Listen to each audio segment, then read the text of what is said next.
Hello. അപ്പോൾ ഇന്ന് ഉച്ചക്ക് നമ്മൾ പുറത്ത് പോയിട്ടുണ്ടായിരുന്നു. എൻ്റെ ഫേവറേറ്റ് വെജ് ബിരിയാണി കഴിച്ചു.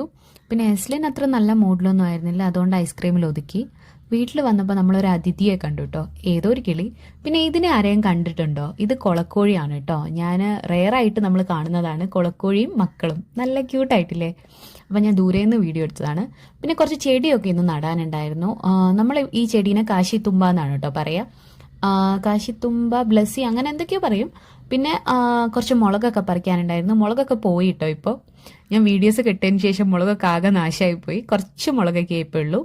പിന്നെ നമ്മുടെ റോസാപ്പൂ പൂവിട്ടിട്ടുണ്ടായിരുന്നു. നമ്മുടെ എന്താ പറയുക, കുറച്ച് ചെടികളൊക്കെ ഞങ്ങൾക്ക് ഇവിടെ ഉണ്ട്, അതൊക്കെ പൂവിട്ടിട്ടുണ്ട്. അപ്പോൾ നമുക്ക് രാവിലെ തന്നെ എഴുന്നേറ്റ് പൂക്കൾ കാണുമ്പോൾ ഒരു പ്രത്യേക സന്തോഷമാണ് കേട്ടോ. അപ്പോൾ ഇത് ഞാൻ വൈകുന്നേരം നനക്കുമ്പോൾ കുറച്ച് ഫോട്ടോസും വീഡിയോസൊക്കെ എടുത്തതാണ്. പിന്നെ ഇത് റിനിയേട്ടൻ്റെ മീൻ കുഞ്ഞുങ്ങളാണ് കേട്ടോ. റിനിയേട്ടൻ ഓരോ ലീവിന് വരുമ്പോഴും എല്ലാം ശരിയാക്കി വെക്കും, എന്നിട്ട് അതൊക്കെ ആകെ നാശമായി പിന്നെയും റെഡിയാക്കും. അപ്പോൾ ഇപ്പോൾ കുറേ ടാങ്കിൽ കുറേ മീനുണ്ട്. അപ്പോൾ എല്ലാം നോക്കാനായിട്ട് ഏൽപ്പിച്ചിട്ടുണ്ട് കേട്ടോ. അപ്പോൾ അതൊക്കെ കഴിഞ്ഞ് തീറ്റയൊക്കെ കൊടുത്തു, നമ്മൾ ചായയൊക്കെ കുടിച്ചു. പിന്നെ ഇന്ന് ഞാൻ ഈ ഒരു ബുക്ക് വായിച്ചു കേട്ടോ.